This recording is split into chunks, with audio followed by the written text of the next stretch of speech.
encore sa parole ce soir. Merci déjà pour nous avoir porté cette semaine, d'avoir encore la force, encore la grâce de voir cet espoir en lui. Ce soir, j'aimerais que nous regardons un texte dans le livre de Jean, si vous avez vos Bibles. Jean chapitre 17.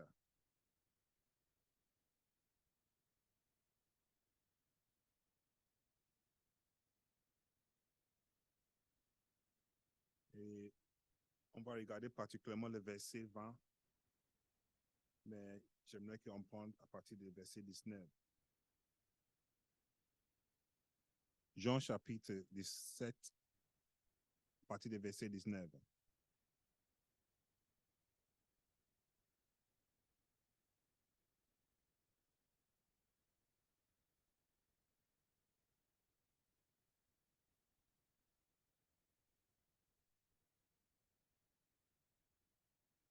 Donc c'est écrit, et je me sanctifiais pour moi-même pour eux, afin que eux aussi soient sanctifiés par la vérité. Ce n'est pas pour eux seulement que j'ai pris, mais encore pour ceux qui croiront en moi par leur parole. Amen. Cette verset 20 que j'aimerais que nous, on se focalise un peu ce soir sur cette verset 20. Ce n'est pas pour eux seulement que j'ai pris, mais encore pour ceux qui croiront en moi par les paroles. Ici, c'est le Jean chapitre 17, c'est la prière de Jésus. C'est Jésus qui a prié pour ses disciples. Si on prend un peu de temps de lire tous les chapitres, on voit que tous les chapitres 17, en fait, c'est la prière. Et on peut se poser la question, mais pourquoi la prière de Jésus est toute écrite en entier pour nous? Amen. Vous savez, dans l'Église, il y a des temps qu'on prie tous ensemble. Il y a des temps qu'on lève les voix tous et tout le monde prie au même temps. Mais il y a encore aussi des temps qu'on prie un après l'autre. Et tous ces deux types de prières, c'est tellement important dans l'Église. Parce que le temps que nous levons nos voix tous ensemble, ça peut encourager quelqu'un qui ne sont même pas à prier, à dire quelques mots à Dieu, n'est-ce pas? Parfois, le fait d'entendre les autres prier à côté de toi, ça te donne envie de prier aussi. C'est quelque chose de bien. Au même temps, on a un temps que tout le monde aussi se tait et il y a un par un, on lève le voix pour prier. Et là, c'est l'édification de les uns les autres. Prier comme ça nous édifie les uns les autres. Parce que parfois, quand juste en écoutant quelqu'un priant, ça nous encourage autant. Parfois, même la personne à côté de nous peut prier la prière qui est sous nos cœurs. Amen. Je ne sais pas si ça vous arrive. Mais c'est ça, en fait, la prière. Et ici, la prière que nous avons, c'est la prière de Jésus toute seule. Ce n'est pas une prière en assemblée, c'est une prière de Jésus qui priait toute seule. Et ça peut nous édifier beaucoup si on prend le temps d'écouter, d'étudier ce que Jésus prie à son Père. Amen. Si la prière entre nous-mêmes peut nous édifier, mais autant que la prière de Jésus peut nous faire du bien aussi. Donc, ce soir, j'aimerais que Jésus lui-même fasse vous du bien avec sa prière. Amen. Inclinons un instant devant le Seigneur. Seigneur, je te bénis, je t'adore. Merci pour cette privilège que nous avons d'entendre ta voix, Seigneur. Je te prie, Seigneur, que tu viennes toucher ton Église. Que tu viennes, Seigneur, parler à notre cœur, Seigneur, particulièrement, Père éternel. Viens, Seigneur, encourager tes enfants. Viens, Seigneur, toucher la vie de quelqu'un, Seigneur. Viens, Père éternel, faire du bien à tes enfants, Père. Que ton nom soit béni, que ton nom soit élevé, Père. Seigneur, je me présente comme un instrument dans tes mains. Et je dis que tu es, Seigneur, je te prie de m'utiliser, Seigneur, pour bénir ton Église, pour nous enseigner. À toi toute la gloire, au nom de Jésus. Amen. Amen. Cette prière de Jésus, on peut les diviser en trois. Et le premier partie des versets 1 à 12, c'est son autorité. Il parle de son autorité. Le deuxième partie, c'est la vie des disciples dans le monde. Versets 13 à 21, la vie des disciples dans le monde.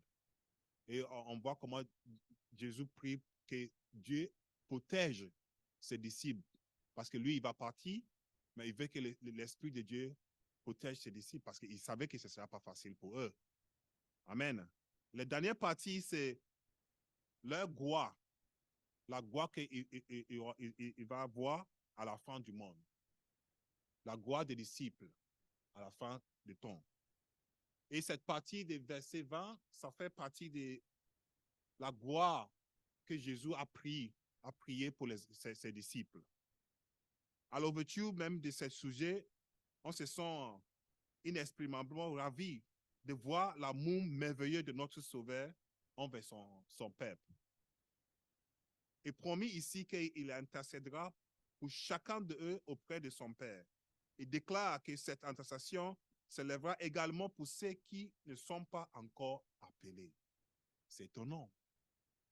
Moi, j'étais vraiment ravi de lire ce passage parce que ça me dit que Jésus, il a pensé à moi même avant que j'étais né. Amen.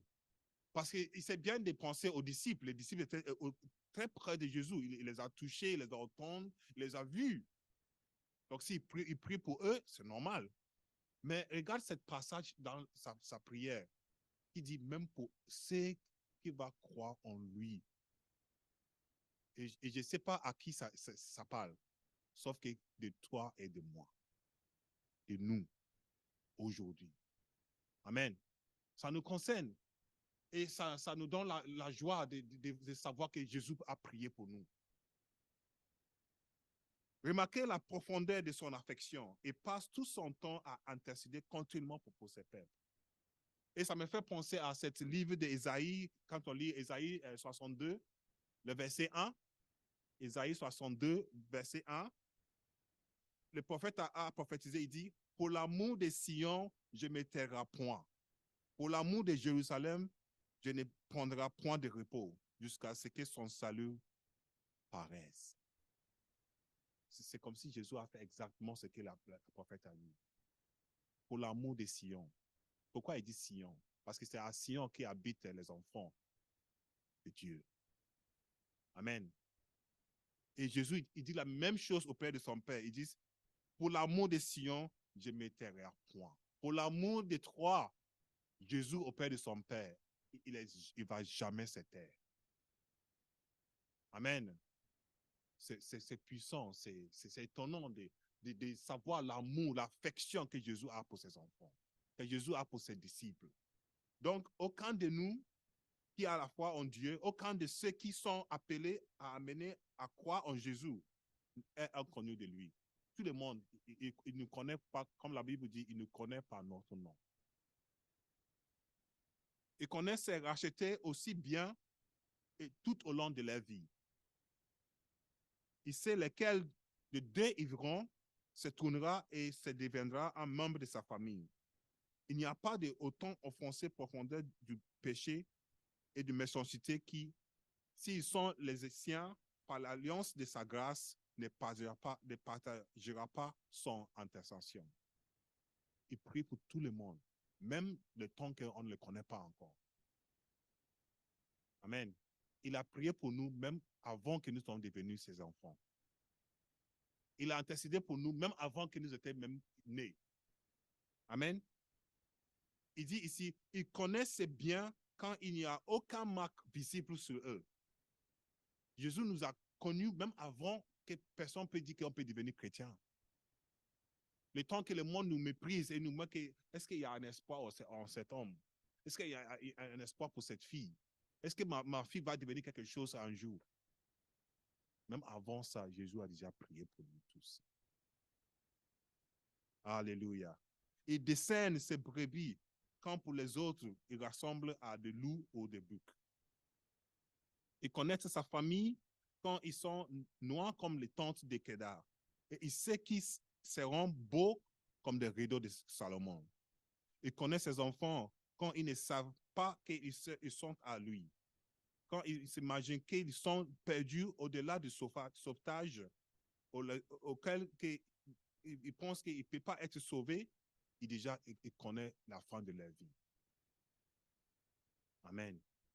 C'est étonnant, mais c'est encourageant en même temps. Merci Seigneur pour sa parole. Oui, quand tous espoir est leur défaut, quand il semble que le Seigneur ne les connaît pas et que l'évangile ne les connaît pas, alors qu'un chrétien ne les connaît et que personne ne les connaît comme un chrétien, Jésus les connaît, même alors qu'il a écrit « Je prie pour eux ». Je prie pour eux. Je ne prie pas pour le monde, comme on voit dans cette verset. Il dit, je ne prie pas pour le monde, mais pour eux, c'est qui va croire en moi. Je prie pour eux. Mais pour eux, c'est qui tu m'as donné dans le monde. Ceux qui n'ont pas encore cru, mais il va croire par la parole de ceux qui sont déjà appelés. Je prie pour eux. Une autre réflexion avant ce sujet dit, remarquez comment Jésus aime tous ses peuples avec la même tendresse.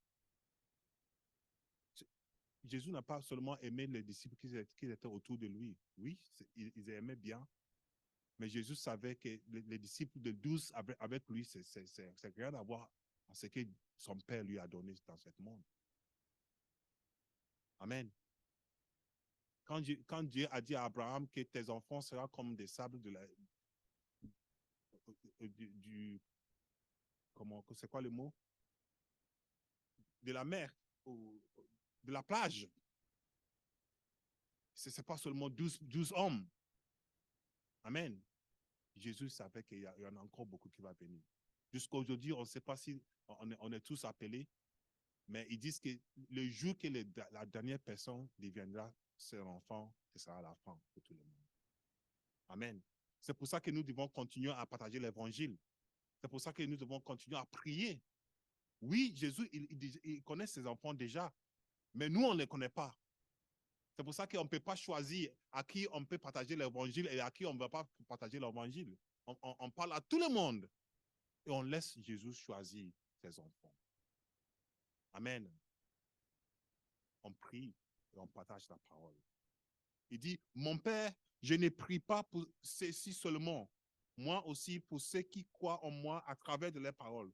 Jusqu'à là, il dit, ce ne sont pas mes favoris particuliers parce qu'ils sont autour de moi. Je ne les aime pas mieux que les autres. Je prie aussi pour ceux qui seront encore appelés. C'est bien dit par l'apôtre Paul, il dit, il n'y a pas de différence. L'amour de Dieu, il n'y a pas de différence, soit en juif, soit en français, soit... il n'y a pas de différence. C'est pour ça que Jésus, il n'a pas prié seulement pour ses disciples, mais il a prié pour tout le monde. L'amour de Dieu, il ne connaît pas la différence. C'est pour ça même qu'il dit que devant Dieu, on n'a pas de race. On est tous les enfants de Jésus, les enfants de Dieu. Amen. Ça m'a fait aussi penser à cette parabole que Jésus a donnée. Vous connaissez bien qu'un maître qui avait un champ, à 6 heures le matin, a appelé ses temps pour venir travailler dans le champ. À l'après-midi, il appelait les autres. Avant le coucher du soleil, il appelle les autres encore. Et il appelait encore des autres encore. Et à la fin de la journée, qu'est-ce qu'il a fait? Il les a donné le même salaire. Ça, c'est l'amour. L'amour de Dieu. Parfois, nous regardons nos vies, nous sentons là où nous avons passé, et on se dit, Dieu ne peut pas m'aimer. Mais non. Dieu, il nous aime. En fait, pas seulement parce que nous sommes ses enfants, mais il a l'amour qu'il a, le même amour qu'il a pour Jésus, il a le même amour pour nous. Le même amour que Jésus a pour Pierre, il a le même amour pour toi, ma soeur. Amen. Il ne fait pas la différence.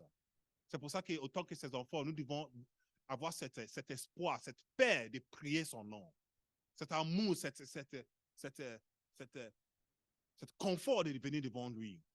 Cette liberté de prononcer nos prières vers lui. Même cet espoir d'avoir des choses, de penser aux grandes choses qui vont passer dans nos vies. On va pas se limiter parce qu'on pense que Dieu ne nous aime pas, non? L'amour que Dieu a pour nous, ça dépasse notre compréhension.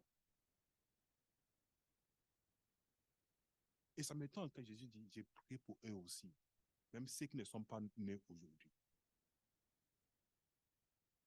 C'est bien dit par rapport. Ils sont tous aimés de la même manière. Ils sont tous écrits dans le même livre de l'amour et de la vie éternelle. Ils sont tous été achetés avec le même sang précieux du Sauveur.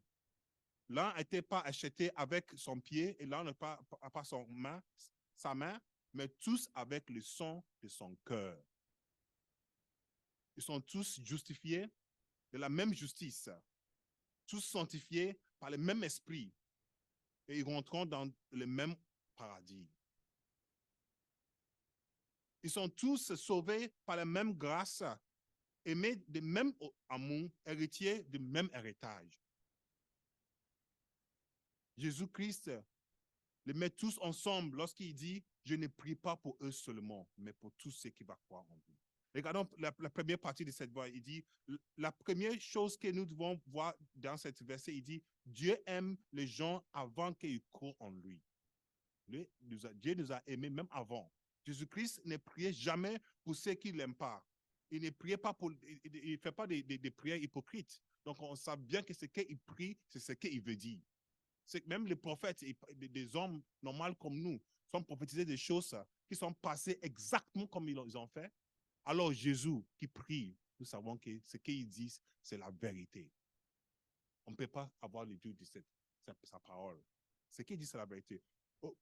Ils disent qu'un homme fléchisse les genoux et prononce devant Dieu le langage hypocrite. Parfois, nous, on peut prier, on peut avoir des prières même plus qui n'est pas dans nos cœurs. Parfois, on cite des prières qui ne viennent pas de nos cœurs. Mais Jésus, quand il prie, tu sais que c'est la vérité. Et ici, ils disent, vous n'entendez jamais mentionner le nom de quelqu'un devant le trône qui n'aime pas. Jésus ne va pas jamais nommer quelqu'un qui n'aime pas devant son Père. Il va seulement nommer ceux qui sont dans son corps, ceux qui sont dans son amour, ceux qui aiment avec toute sa vie, ceux qui, pour qu'il allait jusqu'à la croix pour leur vie. Cela vous apparaîtra très facile comme une doctrine de vérité si nous considérons l'Écriture dans l'ensemble. Les Écritures nous montrent que Dieu aime ses peuples avant le commencement de ce monde. Dieu est un être éternel et existant par lui-même.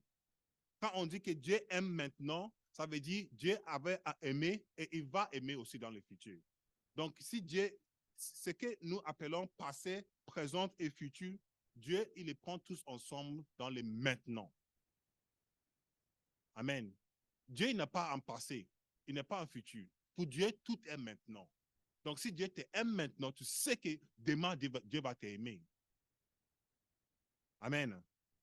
C'est ça qui est important. Ceux qui appellent du début de l'amour, ceux qui sont appelés du début de l'amour de Dieu, sont son peuple, ne savent pas ce qu'ils disent ou ce qu'ils parlent. Ceux qui disent qu'on devient l'amour de Dieu quand on donne nos vies à Jésus, mais non. Ou quand on quitte des péchés. Parfois, dans nos têtes, nos petites têtes, on dit des choses, on essaie de penser on essaie de comprendre qui est Dieu. Et on peut se dire, Dieu m'aime parce que je suis chrétien. Ou maintenant, Dieu m'aime parce que j'ai quitté la vie que j'avais avant. Ou parce que Dieu m'aime plus maintenant parce que j'ai prié. Ou Dieu m'aime parce que je vais à l'église. Mais non. Dieu nous a aimés, même le jour que nous étions dans le péché. Amen. Parce que s'il t'aime aujourd'hui, il t'avait aimé déjà longtemps. Amen. Et ça nous dit encore ce que, peu importe la situation dans laquelle nous passons aujourd'hui, ce n'est pas une punition, ce n'est pas un Dieu qui nous punit pour rien. Sa justice, il dit, elle est éternelle et ça n'arrête jamais. Dieu nous aime de maintenant jusqu'à hier et tous les jours de notre vie.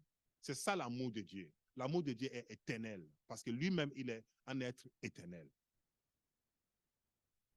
Mais de Dieu, nous ne pouvons jamais car lui, sans commencement, et lui qui est immortel, il y a une affection qui est sans cesse.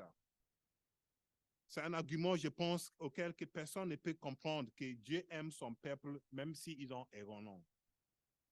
Non seulement parce que le Christ intercède pour les non appelés, mais parce que par la nature même de Dieu, il doit avoir les aimer pour toujours s'il aime aujourd'hui. Nous n'avons pas besoin d'une épreuve que Dieu aimant son peuple avant qu'ils ont cru. Allez au Calvaire et nous allons voir le plus grand preuve que nous avons de Jésus qui s'est donné sur la croix. Ça, c'est le plus grand preuve que nous pouvons avoir. Mon Sauveur, l'Éternel, est mort pour moi parce que j'ai cru en lui aujourd'hui? Non. Je n'étais même pas en existence alors qu'il est allé jusqu'à la croix pour moi. Je n'étais même pas formé. Pourtant, le Sauveur a-t-il donc mort parce qu'il avait la foi en lui? Non. Cela aurait-il pu être l'origine de l'amour du Sauveur envers moi? Non. Mon Sauveur est mort pour moi bien avant que je cours. Bien avant que je suis commencé à venir à l'église, j'avais cet amour de Dieu derrière moi, cette grâce de Dieu derrière moi. Amen. Mais peut-être nous pouvons dire, il a prévu qu'on va l'aimer, c'est pour ça qu'il a prévu qu'on va avoir la foi en lui. C'est pour ça qu'il nous aime. Mais non, il nous aime parce qu'il a, même avant de créer le temps, même avant de commencer à créer le monde, dans son cœur, il a choisi un peuple qu'il veut vivre avec éternellement. Et gloire à Dieu, nous faisons partie de cette peuple. Alléluia. Personne n'a cru en Jésus sans l'aide de l'Esprit. On l'aime pas parce qu'on a la foi, mais on l'aime parce que l'Esprit nous aide à l'aimer. On n'aime pas Dieu par nos forces, sinon on sera aujourd'hui content et demain fâché contre lui. Mais c'est l'Esprit de Dieu qui nous active, qui nous pousse, qui nous donne cette force à chercher son amour, à donner nos vies, à soumettre notre vie pour lui. Les dons que nous avons, ce n'est pas à cause de notre bienveillance, mais c'est le don qu'il nous a donné. Dieu n'aime pas son peuple parce qu'il a la foi, il l'aime bien avant. La foi est un cadeau que Dieu nous donne à tous ses enfants. Amen. Et si cette foi, le temps qu'on n'a pas encore reçu cette foi, ce sera difficile pour nous d'aimer Dieu. Mais le jour que Dieu nous ouvre cette cœur, le jour que Dieu enlève cette cœur de pierre et il met en nous cette cœur de chair, cet instant même, on commence à avoir l'amour pour Dieu. Parfois, c'est difficile pour nous quand on prie pour un frère ou une soeur, quelqu'un dans la famille ou quelqu'un autour de nous, pour nos enfants. Et le plus qu'on prie, le plus qu'on voit la personne s'éloigner de Dieu. Et ça fait mal au cœur, n'est-ce pas? Mais parce que le cœur, c'est Dieu qui change. L'amour vient de Dieu. La régénération, ça vient de Dieu. Personne ne peut changer l'autre. Personne ne peut changer l'autre. Ce qu'on peut faire pour l'autre, c'est prier. Et avoir cette foi que Dieu il va agir à son temps. Amen. Et si quelqu'un dit, Dieu m'aime parce que je peux faire ceci ou cela, mais il dit les bêtises. Dieu ne peut pas m'aimer à cause de ce que moi j'ai fait pour lui-même. Dieu ne m'aime pas à cause de ce que moi j'ai fait pour lui. Tout ce que je peux faire pour Dieu, c'est ce que Dieu m'a donné en fait. Amen. Donc, vous pouvez dire, il m'aime parce que je l'aime, mais c'est Dieu qui vous a donné cet amour. Dieu ne t'aime pas parce que tu es saint, mais tu es saint parce que Dieu vous aime et que votre sainteté est un cadeau de Dieu lui-même. Quand il n'y avait pas rien d'autre que Dieu seul, même alors, dans cette solitude de divinité et dans son profond calme et profondeur, aux profondeurs de son cœur, il s'est ému d'amour pour tous ses élus. Leur nom était écrit sur son cœur. Jésus a aimé son peuple avant la fondation du monde, même de toute l'éternité. Il m'a racheté par son sang et il laisse son cœur couler dans une profondeur blessure béante pour moi longtemps avant que je l'ai aimé. Oui, Quand il est d'abord venu à moi, je l'ai rejeté. Quand Dieu a tapé sur nos cœurs, on les a tous rejetés. Même quand il nous fait voir nos péchés, personne n'a pu venir à Dieu jusqu'à le jour qu'il nous a attirés par son cœur, qu'il nous a montré comment il a l'amour pour nous. Pour certains, souvent quand on demande aux gens comment tu es devenu chrétien, souvent les gens parlent en tant qu'ils étaient très mourants ou quelque chose de grave qui s'est passé dans leur vie. Et après, souvent, on se tourne à Dieu, n'est-ce pas? Souvent, les témoignages sont comme ça. Parce que personne ne peut venir à Dieu avec toute sa grandeur, tout cet amour, avec toute sa force. Quand tout va bien, c'est difficile de venir à Dieu. Mais ça ne change pas l'amour pour Dieu pour nous. Il nous chasse comme quelqu'un qui cherche quelque chose de très dur. La parole de Dieu nous dit, il laisse les 99 pour aller chercher les 1. Et aujourd'hui, on est toujours souffrant dans ce monde parce qu'il est encore en train de chercher les 1 qui n'est pas encore dans son. Amen. Je vais conclure en disant, notre Seigneur Jésus, le Christ, a prié pas seulement pour les apôtres, mais pour ceux qui seront convertis sur la prédication de l'Évangile. Ils auront tous besoin d'une grâce similaire et ils seront exposés à des épreuves similaires. C'est un sujet de joie indicible que chaque chrétien, aussi humble et ou inconnu des hommes, aussi pauvre, illettré ou méprisé, puisse réfléchir qu'il a été rappelé dans les prières par celui que Dieu écoute tous les jours. Nous apprécions les prières des hommes pieux. On a cette joie quand on vient devant, on demande, pasteur, s'il te plaît, priez pour moi, n'est-ce pas? Ou quand on demande, mais parfois on prend le téléphone, on demande à quelqu'un de prier pour nous. Aujourd'hui, je ne sais pas de vous, mais les Africains qui sont là, même s'ils appartiennent à une église, ils sont toujours attachés à leur pasteur au bled. Ils appellent le pasteur, priez pour moi. Mais tu as un pasteur autour de toi. Pourquoi tu as appelé jusqu'à l'Afrique pour qu'un pasteur prie pour toi? Parce qu'après avoir prié pour toi, il va dire, mais envoyez-moi cet argent. Ah, je vois qu'il y a quelque chose dans ta vie.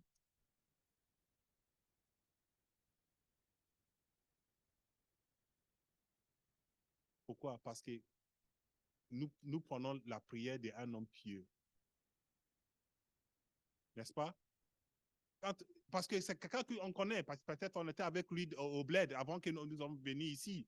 Donc on le connaît, c'est quelqu'un qui aime Dieu. N'est-ce pas? Mais ce soir, nous parlons d'un autre homme qui prie pour nous. Jésus lui-même. On peut faire confiance dans sa parole. Amen. On fait confiance aux prières des hommes pieux. Mais aujourd'hui, nous demandons que nous faisons attention à la prière de Jésus. Nous faisons confiance dans la prière de Jésus. Nous savons qu'il a prié pour nous. Et tout ce qu'il a demandé, le Père, il va le faire. Amen. Au milieu de toutes les preuves, nous pouvons nous souvenir que le Fils de Dieu a prié pour nous. Et que la prière a été entendue assurément et sera exaucée en référence de tout ce qu'il croit vraiment. Pour terminer, je vais attirer votre attention parce que même si nous savons que Jésus a prié pour nous, parfois l'ennemi vient avec toutes sortes des idées dans nos têtes et ça nous perturbe, ça nous pose des problèmes sur nos cœurs. Quand on regarde dans le livre de Romains chapitre 8, verset 34, Romains 8, verset 34, on lit ici, qui les condamnera? Christ est mort. Bien plus, il est ressuscité. Il est à la droite du Père et il intercède pour nous.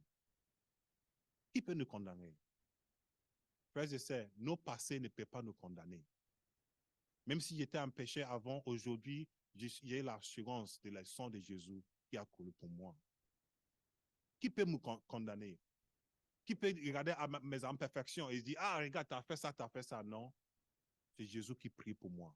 Ce n'est pas même le pasteur seulement. C'est bien que les pasteurs prient pour nous. Mais Jésus, il prie pour nous. Et ça doit nous donner la paix que nous avons cherchée dans ce monde. Amen. Ah, donc, Jésus, il prie pour nous. Et dans le livre de 1 Jean chapitre 2, verset 1, 1 Jean chapitre 2, verset 1, on lit ceci encore. 1 Jean 2, 1. Mes petits enfants, je vous ai écrit ces choses afin que vous ne péchiez point. Et si quelqu'un a un péché, nous avons un avocat auprès du Père. Oui, parce que souvent, l'adversaire vient et dit, bah, regarde, tu as fait ça, tu as menti ici, tu as péché ici. Nous ne sommes pas parfaits. Mais regarde la parole de Dieu devant nous. Il se dit, et si quelqu'un a un péché, nous avons un avocat auprès de notre Père. Jésus, le juste. Amen. Peu importe. Le péché ne doit pas être une habitude de nos vies. Il ne faut pas vivre dans le péché. Il ne faut pas avoir le péché habituellement dans nos vies. Mais il ne faut pas oublier aussi parce que nous ne sommes pas parfaits. Et de temps en temps, nous chuterons. Mais c'est pour ça que Jésus il est auprès du Père. Amen. Et à cause de ça, nous pouvons venir devant le Père avec tous nos cœurs, en demandant pardon de nos péchés et aussi en priant comme nous avons besoin de nos vies. Le dernier verset que j'aimerais que nous regardions avant que je m'assoie, c'est dans le livre de Hébreux, chapitre 7, à partir du verset 25. Hébreux, chapitre 7, à partir du verset 25. Ils disent ici, c'est aussi pour cela qu'ils peuvent sauver parfaitement ceux qui s'approchent de Dieu par lui. C'est aussi pour cela. Pourquoi? Autant toujours vivant pour intercéder en la faveur. Oui, ça, parfois on a nos pères, nos mères qui prient pour nous. Souvent, les enfants qui deviennent chrétiens, c'est les parents qui intercèdent, qui prient et qui pleurent devant Dieu pour leur vie. Mais nous savons que nos parents, ils vivront pour toujours, n'est-ce pas? Mais ici, on a un homme qui vivra pour toujours. Amen. Et c'est bien que quand nous prions pour nos enfants, c'est bien plutôt de les mettre dans les mains de Jésus. Tu dis, Jésus, je te donne cet enfant. Dieu, je te donne cet enfant. Prends-le, Seigneur. Fais-le un serviteur pour ton nom. Vous savez comment la mère de Samuel, elle a prié toute sa vie devant les prédicateurs. Elle a prié à chaque fois qu'il partait en fête. Elle a prié. Et qu'est-ce qui s'est passé? Elle a eu l'enfant. Et qu'est-ce qu'elle a fait avec l'enfant? Elle est venue dans le temple et elle a donné cet enfant. Elle n'a pas gardé. Elle a dit, oh Seigneur, Dieu m'a donné, donc je vais le garder. Non. Mets nos enfants dans les mains. Priez comme ça, Seigneur, je te donne cet enfant. Seigneur, je te donne cet frère. Seigneur, je te donne cet ami. Je te donne cette situation. Je te donne, Seigneur, cette situation. Prends-le, Seigneur. Amen. Il dit, nous avons quelqu'un qui est toujours vivant pour intercéder en nos faveurs. Verset 26. Il nous convenant, en effet, d'avoir un souverain sacrificateur comme lui, saint, innocent et sans tache, séparé des péchés et plus élevé que les siens. Voilà celui qui prie pour nous. Amen.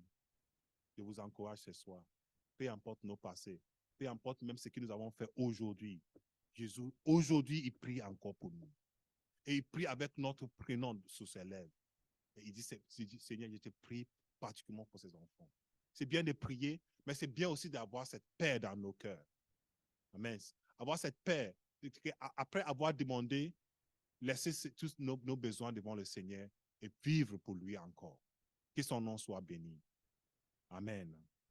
Merci Seigneur pour ta privilège, Seigneur. Merci Seigneur pour ta parole, Père éternel. Merci pour ton amour, Père. Ce soir, nous avons vu que toi-même, tu as prié pour nous, même avant que nous étions nés, Seigneur. Et jusqu'à aujourd'hui, Seigneur, tu continues à intercéder en nos faveurs, Père éternel. Sois béni, sois élevé, Seigneur. Seigneur, tu vois tes enfants devant toi. Tu vois leur cœur, Seigneur. Tu vois ce qui pèse sur leur cœur. Tu vois leurs difficultés, Seigneur. Tu vois les maladies, Seigneur. Tu vois ce qui occupe, Seigneur, leurs pensées, Père éternel. Tu vois ton église, Seigneur. Tu vois ce pays, cette ville, Seigneur. Nous te demandons, Père éternel. Fais grâce, Seigneur. Et mentionne nos noms, Seigneur, devant ton Père. Continue, Seigneur, à intercéder pour nous, Seigneur. Utilise-nous, Seigneur, comme des instruments dans tes mains, Père éternel.